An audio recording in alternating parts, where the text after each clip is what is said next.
This update, it's May 7th, 2024. Time is 1:30 p.m. In attendance are Commissioners Matari and Duncan. Commissioner Brooks is excused. Are there changes to the agenda?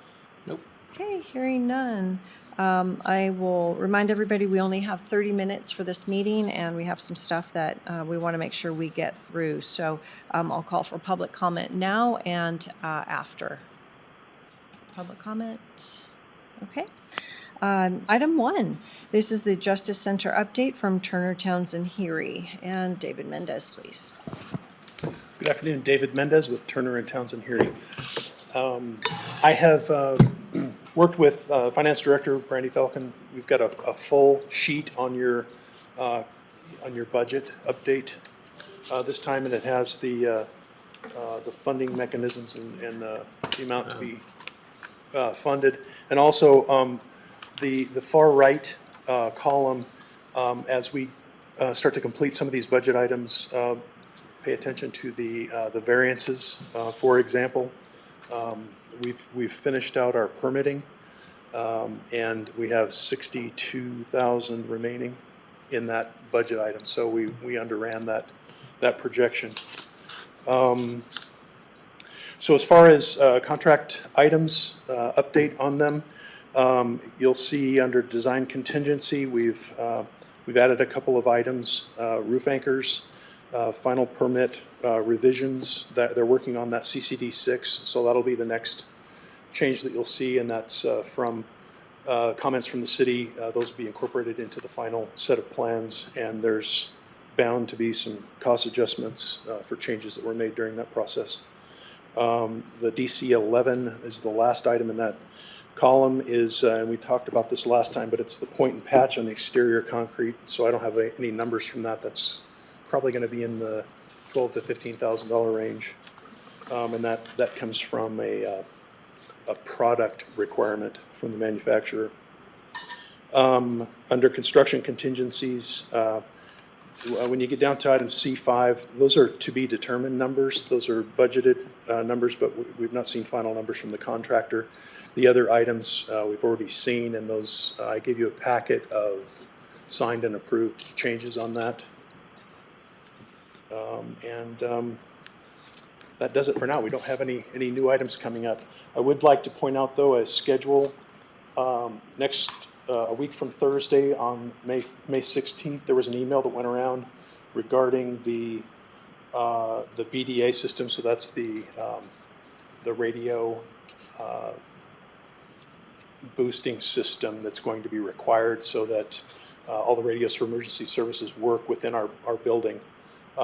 We've set up the meeting to make sure that we've got penetrations for the wiring systems that'll go along with that accounted for.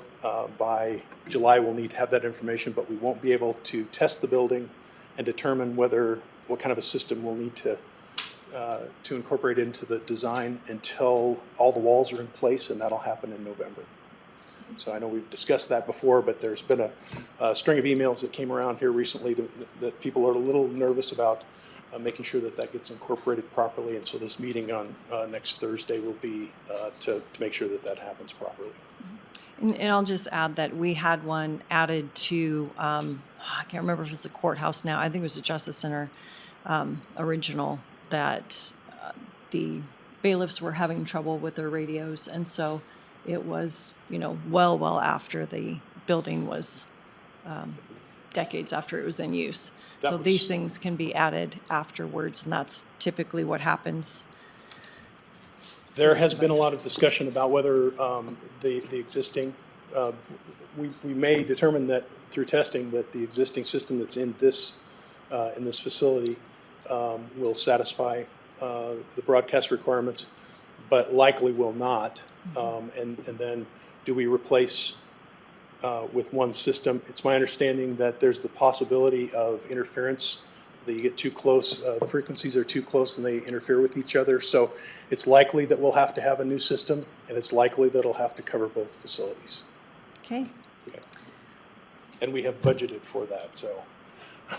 Perfect. And my understanding in a brief discussion I had this afternoon, with the supplier on that, I believe our budget is more than sufficient Great, to cover both buildings. to cover both buildings. Perfect. All right. What, you have just the, I put that packet together with you. So those are changes that I've signed for because they're Oh, under the okay. $25,000 limit. And those are items that we've previously discussed. They're probably 2 to 3 weeks old, and I've just caught up with the paperwork on that. all right. And are these also reflected, I see that they are reflected in our design contingency usage and Yes. whichever one it's, Yeah, the Yeah. key numbers to look at are the CCD number or the CUA number, okay. and those match up with the documents that you have in your hand. Yep, all right. I see them. Okay. Thank you. It's very nice to have the information in the backup, for sure. So, Yeah, if there's ever the case, usually the backup is 25 to 30 sheets, so you've got the summary? yeah, Okay. yeah, no, summary is plenty. Okay. All right, any other questions for David? Nope, great stuff. I appreciate it. It's very thorough. All right, thank you. All right, item 2, Fairgrounds long-term lease agreement proposal. Alexia, please. Good afternoon, Commissioners. Alexia Jordan, General Manager of the Kootenai County Fairgrounds. For the record, thank you for giving us the opportunity to publicly discuss a long-term future at the Fairgrounds today. I especially want to thank Commissioner Matari for encouraging us to bring this matter forward. The Fairgrounds has historically been integral to educating communities about agriculture and embodying the most traditional way of life, uniting people and bringing them together. We have long aspired to further the future development of the Fairgrounds to better serve our community. In fact, the last new building was built in the 80s. Our facility is booked fully with 2 to 5 events every weekend, and often we turn away prospective events. Our recent economic impact study proves that the fairground not only drives local economic growth, but also serves as a hub that unites the community and creates lasting memories. Rumors of relocating the fairgrounds have created uncertainty among potential donors, making it impossible to ethically request contributions towards the building, towards our building fund. We've completed a master plan with high hopes to launch a capital campaign and need assurance that the current location of the fairgrounds will remain with this as our long-term home. We respectfully request an open discussion about the fairgrounds' future and ask you consider a long-term lease between the Fair Board and the county. This will provide us the stability we need to continue to serve our community while preserving the 81-acre site where generations have made lasting memories since 1953. In your packet, you'll find a preliminary lease that was drawn up by Smith and Malik to propose a 30-year lease that includes provision to reserve 7 acres for future expansion of Kootenai County buildings to serve as a starting point for this discussion. The lease is modeled on the existing long-term lease that stands between KCFR and the county for the 2 acres of Fire Station 4. This arrangement allows us to continue developing the fairgrounds without taxpayer dollars while ensuring space is available for future county expansion and does not displace the fairgrounds. According to our new master plan, in today's climate, replacing the fairgrounds would cost $600 million, and that does not include the cost of land. That's in the Master plan. master plan. Yes. Did we get a copy of that, the final? Not the final, but I did just get it, so I'll send it over. Okay.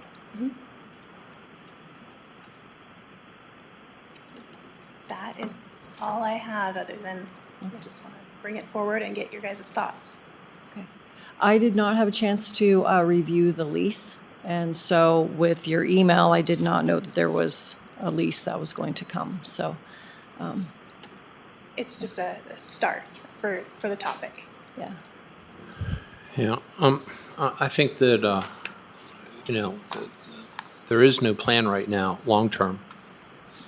from my understanding, for the fairgrounds, and because of the expense associated with possibly relocating it, and the numbers I've heard, start at least 100 million, which I don't see the county having that money right now, not anytime in the near future. It just makes sense that if people are willing to invest in the fair and into the infrastructure, we should probably look, at least certainly have the discussion of stabilizing where they're going to stay for the next 15 years or more, so that people can put money in the buildings. And it doesn't seem like there's anything wrong with that. The fair certainly is a very important part of the community, and unless there's going to be some additional money that comes in that says, hey, we're going to buy this land and build these new buildings and have these this really nice facility for our fair, I'm not quite sure I'd understand why we wouldn't want to at least provide that stability and make the investment in the existing infrastructure until that time may come where it does make economic sense to consider moving the fair. But I don't see that now. I haven't seen anything that suggests that it does make economic sense right now. Yep. Well, I'll review the lease and we can send it through legal and continue the conversation. Okay, what would the next steps be as far as continuing the conversation? Sending it through legal, and then once we get their input in it, then we can schedule another meeting Okay. to discuss. And would I go through our representative, Pat Braden? I can submit it from the BOCC side. Okay. Yeah. Thank you. So, yep. Okay. All right.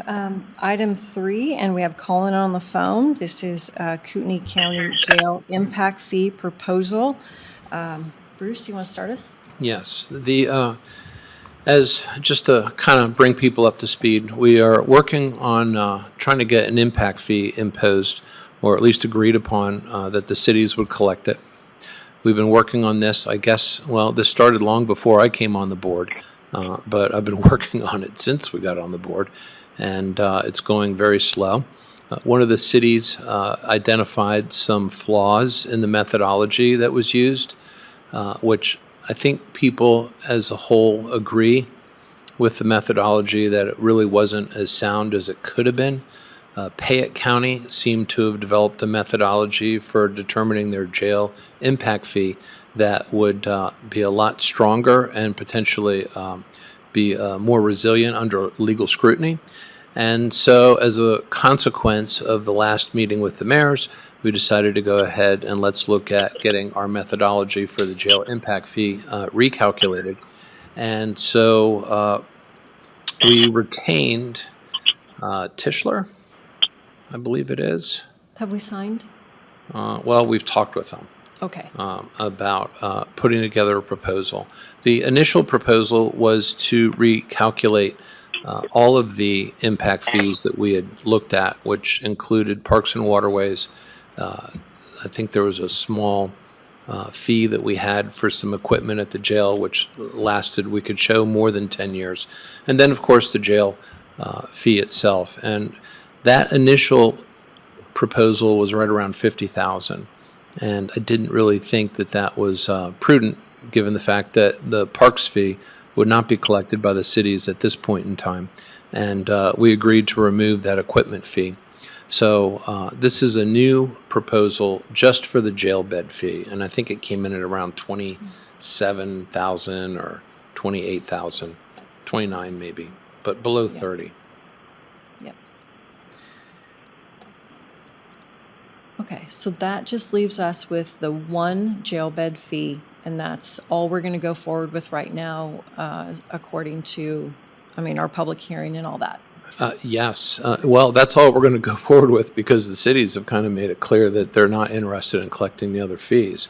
Right. That doesn't mean that that can't happen in the future. We talked earlier today about developing a real bona fide capital plan that includes, administrative buildings and other types of facilities, in which case we would want to have those fees recalculated and probably updated, because as time goes by, the cost for construction goes up, and so it only makes sense to periodically have these fees recalculated, and I would propose that Tischler or whoever at the time is able to do that, we would expand that into these other capital areas. Okay. So we just really need to say, let's proceed, and we can get a more formalized agreement with Tischler and get this done. Right. So I guess, Colin, my question to you is just that, are we entering into a new agreement, or is this kind of an addendum to the agreement that we operated under? Yeah, Commissioners, thanks for the time here. So just to sort of back up a little bit, you've been working with in the past with Ann Westcott, who was with Galena Consulting, and she retired from impact fees, the exciting world of impact fees, maybe 2 years ago, and I was running our Idaho office at that time, and we came together and merged.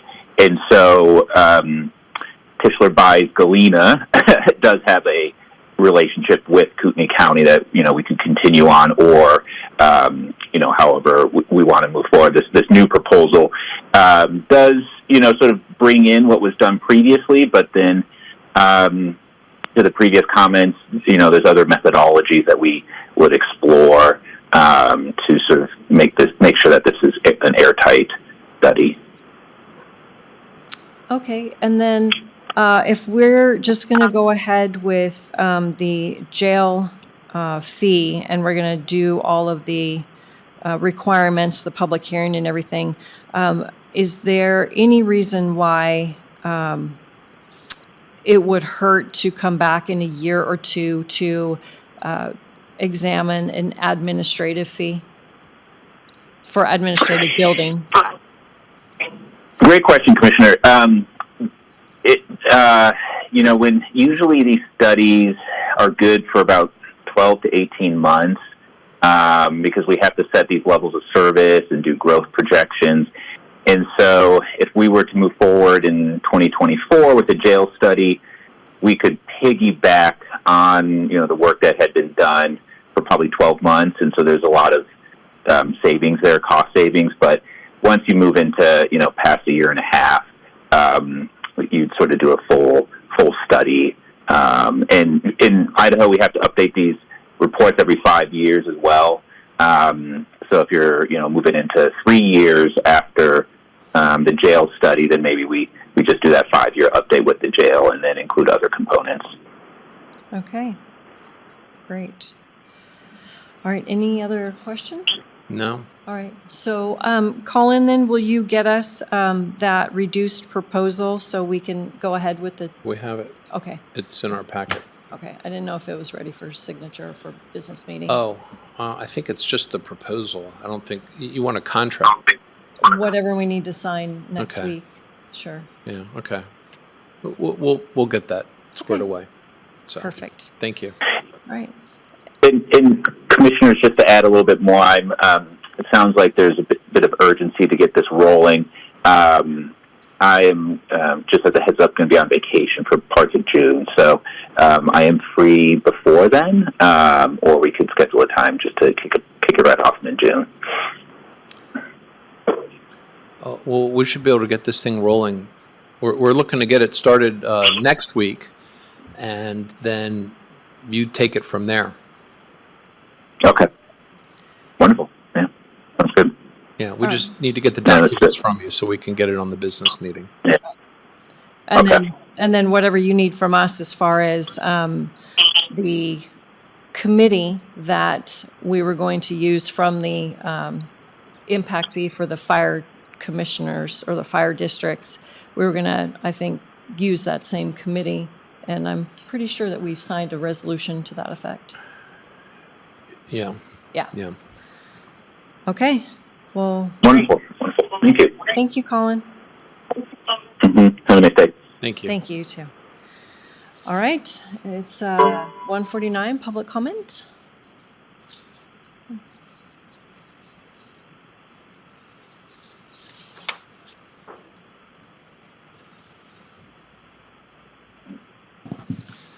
Madam Chairman, Duncan, Commissioner Matari, my name is Pierce Clegg. I used to work with the county. I'm here to represent the fairgrounds. I am very much in favor of a contract for a couple of different reasons. Having built buildings out there, I know what the infrastructure of the fairgrounds is with our neighbors, the city of Coeur d'Alene. We have sewer, we have a lot of different issues that have to be addressed there. But even more than that is there's a lot of rumor going out in the community that we're going to get rid of the fairgrounds. I, as well as other businessmen, and I want to make sure that it's understood I do not represent business, have no desire to make any contributions of any amount to a fairground that might or might not be here, as you brought up earlier, Commissioner Matari. So until we get a long-term contract, I think we're not going to have anything. I am concerned, some of the rumors I've heard that it's going to be done with. I'm a very strong supporter of the fairgrounds, having been in 4-H, but also as a law enforcement officer, I did not have any trouble with 4-H kids. And I'm not talking a couple, I'm talking probably close to 3,500. The director can probably tell you closer, because they're involved, the families are involved, they haul them all over the countryside. What that means is I don't have them in my jail or my juvenile hall, or the juvenile hall, I should say. So I do want to keep the fairgrounds where it is. I think it's very important. The other thing I'm a little concerned on is I used to have to live under a law, I think, that the commissioners were not bound by what other commissioners did unless it was long term. So I'd like to make sure we get something right away on this, preferably before the election. And I'd like to see where everybody stands on this, so maybe the community can get more involved. But thank you very much for listening to me. I'm sure other people have things to say. Thank you. Thank you. Okay. No other public comment? All right. 1:52, meeting adjourned. Thank you.